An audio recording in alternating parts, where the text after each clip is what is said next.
When you think of running and lifting, you might think that they don't really go together. You can't get amazing strength gains while getting amazing endurance gains. And while it might be a little more challenging to do so, it's most definitely possible. In this video, I'm gonna walk you through how I structure my training plan to maximize my strength gains and maximize my endurance gains to feel good, look good, and be cardiovascularly healthy year-round. So before we get into the actual training structure, I want you to understand there is one caveat, and personally, I try and prioritize my running over my lifting, which basically just means I structure my training plan around my running rather than structuring my training plan around my lifting. And while this might cost me a little bit of gains on the strength side, I'm okay with that because I like running more and I want to progress in that more at my current state. But if you want to prioritize lifting, that's totally cool. You can still progress in both. This is just the way that I do it and the way that I'm gonna show you today. So before we build out a full training structure, meaning running and lifting all in 1 week, there's two things we need to understand. If you're just starting running, it's going to be tough because your body is gonna have to adapt to the fatigue that you're generating and accumulating while running. It's new to you and it's gonna be really hard. And for the first 3 to 6 months of me running, it was a long time ago, so I don't remember exactly how many months it was, but I do remember I had a very tough time running and going to the gym on the same day and not feeling really, really tired. But I just want you to know, as long as you stay consistent and take your runs easy while you're starting, you can most definitely get over that hump. Like I said, maybe 3 to 6 months. I don't want you to be discouraged by that. I just want you to know going into it that it will be a problem when you're starting out. Now that we understand that you're gonna have an initial adaptation phase, the second thing that we need to go over before we actually structure our training plan is how do legs and running combine with each other and how do they counteract each other? Because this is a big problem. Smashing legs on the wrong day is probably gonna cost you a run, and smashing a run on the same day you do legs is probably gonna cost you a good leg workout. So this is one of the trade-offs that I was talking about. You have to pick which you wanna prioritize. If you wanna prioritize strength in your leg days, do your leg days before you do your runs. If you wanna prioritize running like me, I do my hard runs on Wednesdays and do legs directly after them.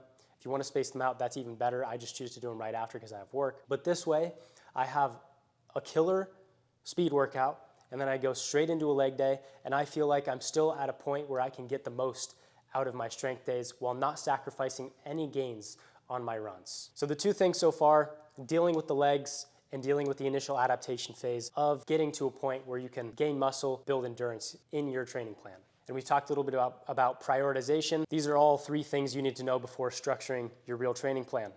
Now, we can go over the actual training plan and we'll start with the running. My current running plan is 6 days. I have one rest day and it's always on a Monday. The other days, Tuesday is easy. Wednesday is some sort of speed workout that's pretty hard. Thursday is easy. Friday alternates between a long run and a speed run, depending on when I hit legs. Saturday is always easy, and Sunday is either the long run with a tempo workout in the long run or a speed workout that I was supposed to do on Friday, but switched because that's how I counteract the legs and the running. So 6 days total, 2 hard workouts, 1 long run, 3 easy runs per week. And going over to the strength side of things, Monday I hit chest because that's a priority for me. I hit it on my rest day because that's what I really want to gain right now. Tuesday, I hit back after an easy run. I feel like my back is pretty resistant to fatigue when it comes to running, and I feel like I can still get good back workouts when I do an easy run. Wednesdays, I hit legs right after my speed workout. Thursday, I usually take off. Friday is an upper body day. Back, chest, triceps, you name it, everything upper body, I do it. Saturday, I take off because I work a double after an easy run, so that's usually just too much in one day for me. Sunday is an optional mobility day. So this is when I will focus on things that are pretty weak that I feel after my race days, calves, hamstrings, glutes, whatever you want to work on, do some mobility for those areas, hips especially. This is something that I really need to focus on for this training prep, and I don't do very well. You can do a second leg day here. Just make sure that you're not sore for Wednesday.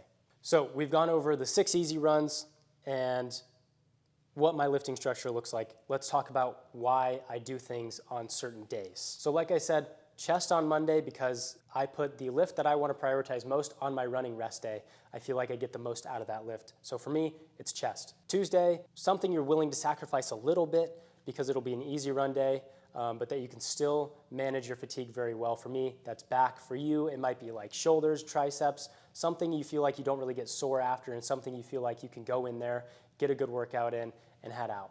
So for me, that's back. Wednesdays, this is always leg day for me.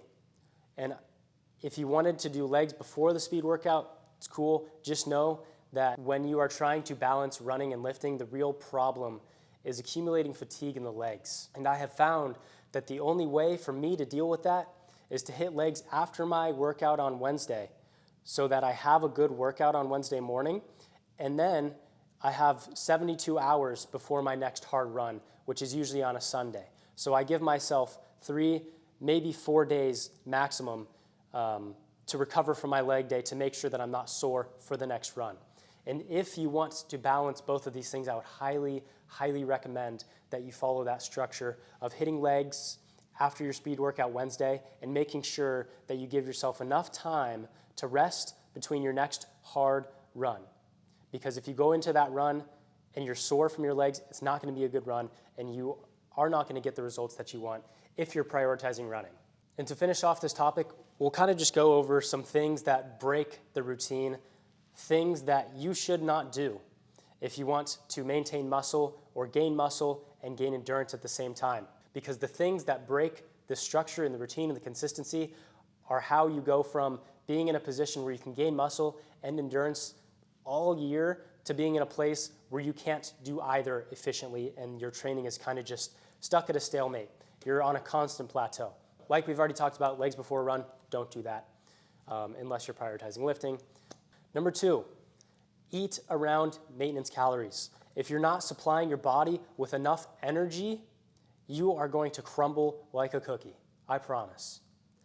And this is something I've struggled with because I try and maintain a low body fat sometimes during the year, and I feel like whenever I try and cut my body fat down for a race or something, that's usually when I can feel it in my body, and I feel like I can't recover well, my sleep starts to suffer, and I go into workouts flat.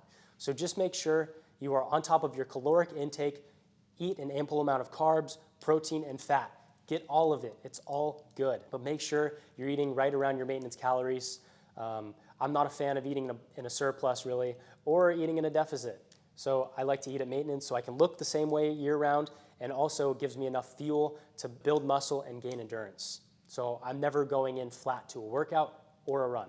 Number 3, this is arguably one of the more important things too, is taking your easy days easy. If you start taking your easy days hard, it's going to reflect not only in your running workouts, but in your strength workouts too. The harder you take the easy days, the less energy you will have for the next 24 hours to 48 hours. So it'll affect your lifts, it'll affect your next run, it'll affect how you sleep, how you recover, it'll affect everything. So please make sure you take the easy days easy. I cannot stress that enough.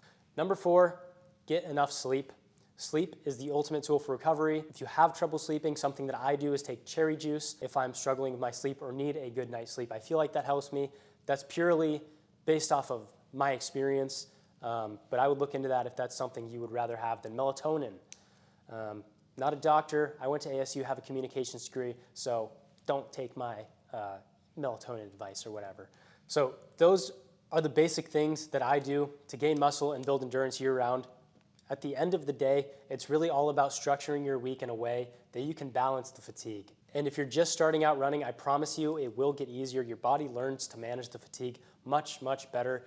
Right now, I can go out and run 10 miles and hit a back workout and feel like I have an ample amount of energy to do both as long as I am feeling correctly. So don't get discouraged. It gets easier. It is fun. I feel healthier. I can gain muscle. I can have a good physique year-round. I can be cardiovascularly healthy, and I can do some pretty cool competitions like marathons and ultras if I wanted to. And I feel good year-round. And the last thing that I will say is that don't go to the extreme end of either. Don't raise your mileage too fast. Keep it at a moderate level. I know that it's easy to think when you just get into running, the only way to get better is to get more miles in.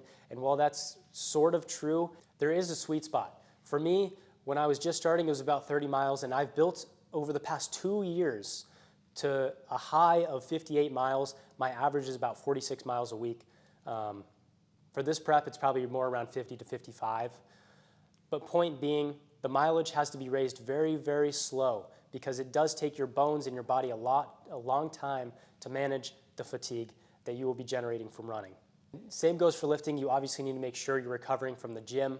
You don't want to do anything stupid like hit legs 3 times a week, or if you're really, really sore from legs, maybe substitute a hard day for an easy day. It's okay. It's part of the process. You're going to face the inevitable circumstance where you hit legs and you're sore on a Sunday and it sucks. I know, but you're just going to maybe take Sunday off and continue like normal Monday. Replace the workout with a recovery day. So the honest limit is that you may not be elite at both, but you can definitely have a world where you can build muscle, build endurance, you can do incredible things like run marathons and ultra marathons, and you can look the way you would like year round. There is a world where both things are possible, and I hope that training structure helps you out. But thank you for watching, and if you like running content, lifting content, clean eating content, whatever, that is what I will be doing on this channel.